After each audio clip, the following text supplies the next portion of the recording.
الحمد لله والصلاة والسلام على سيدنا محمد وعلى آله وأصحابه أجمعين. الحمد لله والصلاة والسلام على سيدنا محمد وعلى آله وأصحابه أجمعين. أما بعد،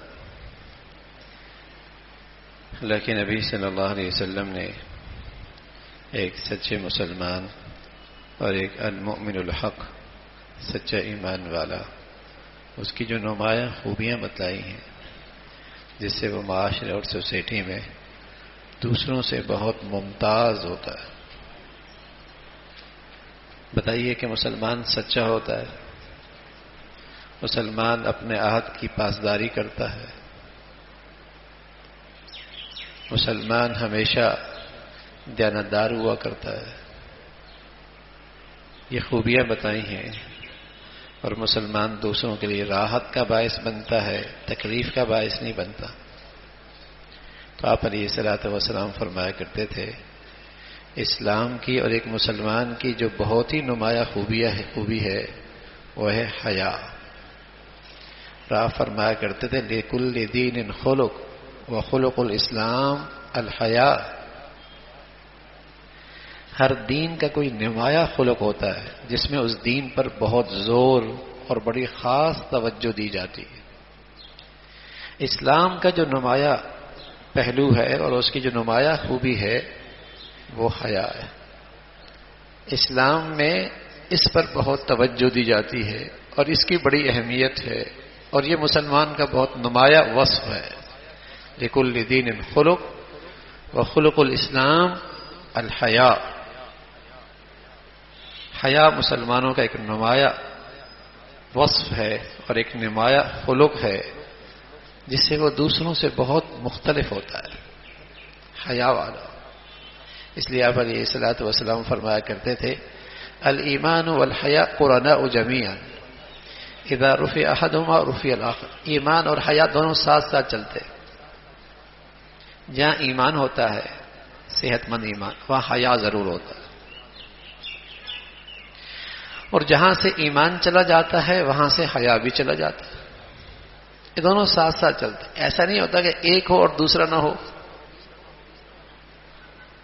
ایسا نہیں، یہ دونوں ساتھ ساتھ رہتے. جہاں صحت مند ایمان ہوگا وہاں حیا ضرور ہوگا، اور جہاں حیا ہے وہاں ایمان ضرور ہوگا. تو یہ ایک مسلمان کا ایک نمایاں وصف ہے، ایک سچے مسلمان، ایک سچا ایمان والا، اور ایک مسلمانوں کے گھرانے میں حیا ضرور ہوگا. ایک مسلمان کی زندگی میں حیا ضرور ہوگی. ایک مسلمان سوسائٹی میں وہ شرم و حیا کا بہترین نمونہ ہوگا. ایمان والے.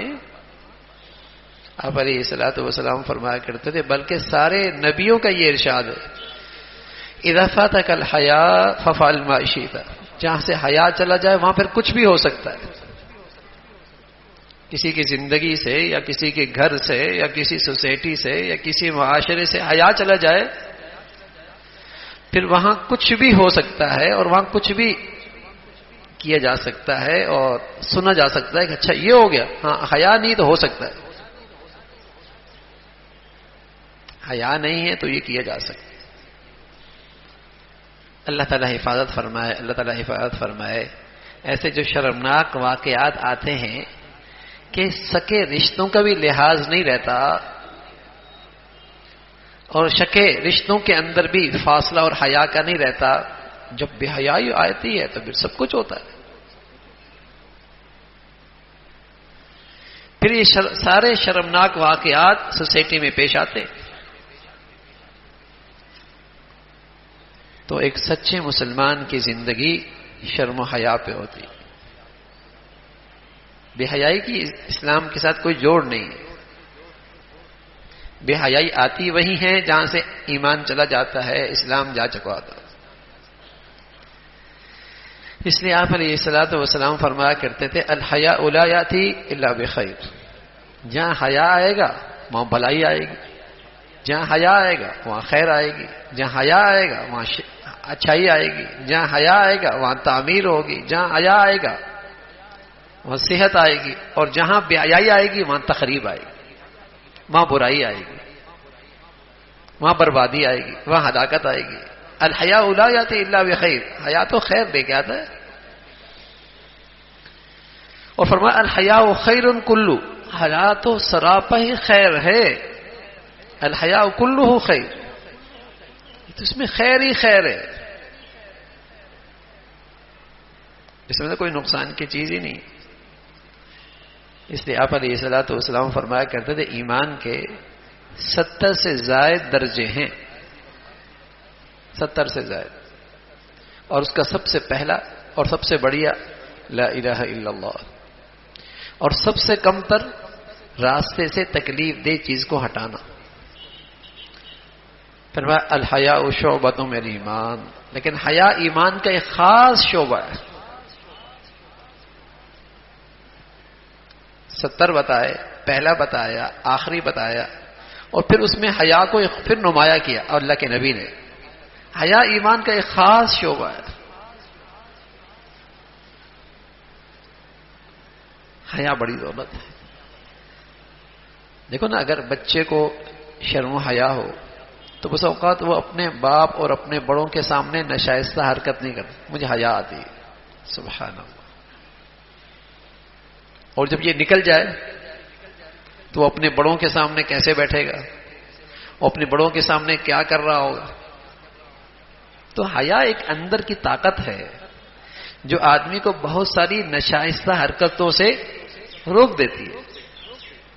نہیں، والد نہ دیکھے، والدہ کو پتہ نہ لگے، حیا ہے نا اندر ایک۔ لیکن جب آدمی بے حیا ہو جائے ان کے سامنے بھی کر رہا ہوگا، اور جب پورا گھرانہ ہی حیا سے خالی ہو جائے تو ایک دوسرے کے سامنے کیا کچھ کر رہے ہوں گے، اور جب پوری سوسائٹی شرم و حیا سے خالی ہو جائے کیا حال ہوگا۔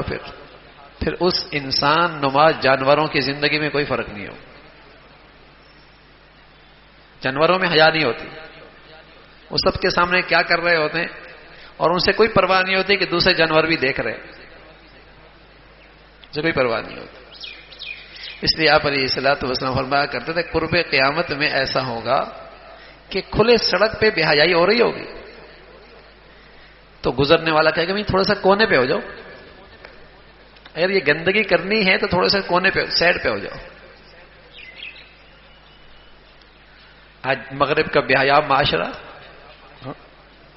ساری گندگیاں موجود ہیں، بلکہ صرف وہاں گندگیاں نہیں ہے، پوری دنیا میں اس گندگی کو عام بھی کر رہے ہیں، پوری دنیا میں اس گندگی کو گھر گھر پہنچا بھی رہے ہیں، تاکہ کہیں ان کے نزدیک تو شرم و حیا جراثیم ہے نا بیماری کے، ان کے ہاں شرم و حیا بیماری کے جراثیم ہے، وہ چاہتے ہیں کہ یہ جراثیم کہیں ہمارے معاشرے میں لگنے نہ پائیں، اس لیے وہ بچوں کو شروع سے سوئمنگ کرواتے ہیں، پھر مخلوط ماحول میں پڑھاتے ہیں، پھر یونیورسٹیوں تک اکٹھا رکھتے ہیں، پھر دفتر اور کالج دفتر میں اور زندگی کے معاملات میں ساتھ بٹھاتے ہیں تاکہ کہیں یہ بیماری ان میں آ نہ جائے۔ ان کے ہاں تو شرم و حیا بیماری ہے، مسلمانوں کے ہاں شرم و حیا اخلاق ہے، شرم و حیا خلق ہے، ان کے ہاں عیب ہے، ہمارے ہاں تو یہ خوبی ہے۔ اس لیے انگریزی میں آپ کو حیا کا لفظ ملے گا بھی نہیں، نہیں ملے گا، ٹھیک ہے نا۔ ان کے ہاں تو یہ ہے ہی نہیں نا کہ حیا کیا ہوتی ہے، یہ مسلمانوں کی خوبی ہے، اور ان کے پوری تہذیب بے حیائی پہ کھڑی ہے، اور اس گندگی کو وہ دنیا میں عام کرنا چاہتے ہیں، شرم و حیا نہ رہے۔ اور ہمارا پورا دین حیا پہ کھڑا ہے، ہماری پوری تہذیب، ہماری پوری قدریں، ہمارے پورے اقدار شرم و حیا پہ۔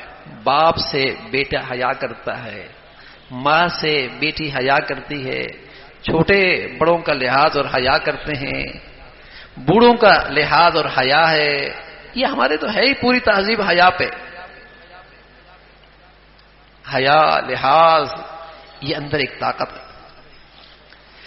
تو اس لیے پیارے نبی صلی اللہ علیہ وسلم فرمایا کرتے تھے خلق الاسلام، اسلام کا ایک خلق جو بہت نمایاں ہے اسلام کا، وہ ہے حیا، وہ ہے شرم و حیا۔ جتنا اچھا ایمان ہوگا، جتنا بڑھیا ایمان ہوگا، جتنی اچھی اسلام کی زندگی ہوگی، اتنا اچھا حیا ہوگا، اتنا اچھا حیا ہوگا اس معاشرے کے اندر.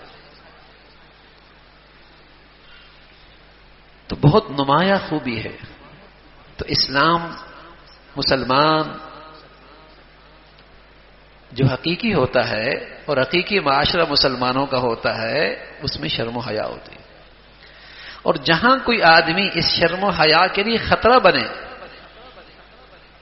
مسلمان معاشرے میں کوئی اس شرم و حیا کی باڑ کو گرانے لگے اور اس شرم و حیا کے جیسے کہیں کہ خوبصورتی کو پامال کرنا چاہے، زنا کر لے، زنا کر لے، بدکاری میں مبتلا ہو، تو اسے اسلام ایک ایسی سزا دیتا ہے کہ پورے معاشرے کے لیے عبرت کی چیز بنے. فرمایا الزانیۃ والزانی فاجلدوا کل واحد منہما 100 جلدہ. مرد یا عورت انہوں نے زنا کیا اور بغیر شادی شدہ ہے، انہیں مجمع کے سامنے 100 کوڑے مارو. الزانیۃ والزانی فاجلدوا کل واحد منہما 100 جلدہ ولا تأخذکم بہما رأفۃ فی دین اللہ ان کنتم تؤمنون. ایمان والے ہو تو یہاں نرمی نہ دکھانا. فَلْيَشْهَدْ عَذَابَهُمَا طَائِفَةٌ مِّنَ الْمُؤْمِنِينَ. بڑا ایمان والوں کو اکٹھا کرو اور ان کے سامنے سزا دو. اچھا، یہ کسی مولوی کا حکم نہیں ہے، یہ انسانوں کا بنایا ہوا کوئی ضابطہ اور قانون نہیں ہے. یہ قانون اور ضابطہ اللہ نے دیا ہے، وحی کے ذریعے آیا ہے، قرآن میں محفوظ ہے، یہ اسلامی حدود میں ہے. کیونکہ یہ شخص مسلمان معاشرے کا جو جوہر ہے شرم و حیا، یہ اس کے لیے خطرہ بن رہا ہے، اس نے اسے پامال کیا ہے. اسے عبرتناک سزا دو. یہ قابل برداشت نہیں ہے یہ گندگی. اور اگر شادی شدہ ہو اور پھر انہوں نے یہ گندگی اور بدکاری کی، فرمایا پھر پتھروں مار مار کے انہیں سنسار کر دو. پتھر مار مار کے سنسار کر دو. تصور نہیں تھا کہ مسلمانوں میں بے حیائی کھلے عام ہو اور چکلے خانے مسلمان سوسائٹیوں میں اور ملکوں میں، تصور نہیں تھا. یہ تو جہاں سے ایمان رخصت ہوتا ہے وہاں لوگ گندگی کے لیے اپنے گھر کرائے پہ دیتے ہیں، وہاں گندگی کے لیے لوگ اپنے جسے کہیں گے چیزیں کرائے پہ دیتے ہیں، وہاں لوگ اس قسم کے گندے کاروبار سے حرام مال کماتے ہیں. مسلمانوں میں یہ نہیں تھا، مسلمانوں میں تو اس کا تصور نہیں. حیا، ایمان دونوں ساتھ ساتھ ہیں، دونوں ساتھ ساتھ چلتے ہیں. یہ گندگی اسی معاشرے میں قابل قبول ہوتی ہے اور اسی سوسائٹی کے اندر پھلتے پھولتے نظر آتی ہے جہاں ایمان کی حقیقت جا رہی ہوتی ہے، جہاں اسلام کی روح پر موت طاری ہو چکی ہوتی ہے، وہاں یہ گندی پھلتی پھولتی ہے. تو پیارے رسول صلی اللہ علیہ وسلم نے فرمایا کہ میرا دین جو میں اسلام لے کے آیا ہوں اس کی نمایاں خوبی شرم و حیا ہے. تو ایک سچا مسلمان اور ایک المؤمن الحق، ایک سچا ایمان والا، اس کی جو نمایاں خوبی ہے اس کی زندگی شرم و حیا پہ ہوتی ہے، اور ایک مسلمان گھر کی زندگی شرم و حیا پہ کھڑی ہوتی ہے. ایک مسلمان سوسائٹی کی زندگی شرم و حیا پہ کھڑی ہوتی ہے. نمایاں خوبی ہے. اللہ رب العزت ہمیں بھی اپنی زندگیاں اور اپنے گھروں کی زندگیاں اور اپنے بچے بچیوں کی زندگیاں ایسے ماحول بنانے کی توفیق نصیب فرمائے کہ ان کا یہ جوہر ہمیشہ محفوظ رہے، ان کی یہ خوبی ہمیشہ محفوظ رہے. قرآن میں ایک ہدایت ہے، فرمایا جب بچے چھوٹے ہوں اور ماں باپ کچھ وقت ایسا ہوتا ہے کہ اپنے جسم کے زائد کپڑے اتار دیتے، رات عشاء کے بعد آرام کر رہے ہوتے، یا دوپہر کے وقت اپنے زائد کپڑے اتار دیتے، یا صبح فجر سے پہلے اپنے زائد کپڑے اتار دیتے. تو قرآن میں ہدایت کیا آئی؟ یا ایھا الذین آمنوا لیستأذنکم الذین ملکت ایمانکم والذین لم یبلغوا الحلم منکم 3 مرات من قبل صلاة الفجر وحین تضعون ثیابکم من الظہیرہ ومن بعد صلاۃ العشاء. یہ 3 وقت ایسے ہیں اگر کوئی معصوم بچہ، چھوٹا بچہ اماں ابا کے کمرے میں آئے تو اجازت لے کے آئے. سبحان اللہ. کیوں بھائی؟ اس کی کہیں نظر ایسی حالت پہ نہ پڑے جس سے اس کا شرم و حیا متاثر نہ ہو. اللہ. قرآن کی آیتیں، کئی ساری آیتیں. نماز میں اتنی تفصیل نہیں ہے، نماز کی قرآن میں تفصیل نہیں ہے کہ 2 رکعتیں پڑھنی ہیں، 4 پڑھنی ہیں، یہ پڑھنا ہے وہ پڑھنا ہے. زکوٰۃ کی تفصیل نہیں ہے، صرف یہ کہہ دیا نماز پڑھو، یہ کہہ دیا زکوٰۃ دے دو. پیارے نبی صلی اللہ علیہ وسلم نے پھر اس کی خود وضاحت فرمائی کہ نماز کیسے پڑھنی ہے، زکوٰۃ کیسے دینی ہے، روزہ کیسے رکھنا ہے، اللہ کے نبی نے تفصیل بتا دی. لیکن یہ معاملہ ایسا ہے کہ اس کی تفصیل آ رہی ہے کہ چھوٹا بچہ ہے، ابھی بالغ نہیں ہوا، اور ماں باپ ان 3 اوقات میں آدمی اپنے زائد کپڑے اتار دیتا ہے اور وہ کمرے میں جانا چاہتا ہے، پہلے اجازت لے پھر اندر داخل ہو.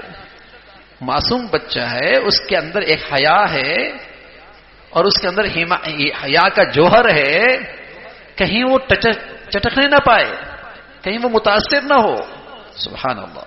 اب دیکھیے ہمارا دین ان چیز کا کتنا لحاظ کرتا ہے اور کتنے اس دولت کی حفاظت کا اہتمام ہے. اللہ تعالیٰ ہمیں اسلام کی صحیح زندگی نصیب فرمائے اور اسلام مسلمانوں کی صحیح تہذیب نصیب فرمائے اور ایمان کی حقیقت اور اس کی نمایاں صفات نصیب فرمائے. اللہم لک الحمد کلو ولک الشکر کلو. اللہم لک الحمد کلو ولک الشکر کلو. اللہم اعنا علی ذکرک وشکرک وحسن عبادتک. اللہم اعنا علی ذکرک وشکرک وحسن عبادتک. نستغفر الله ونتوب إليه.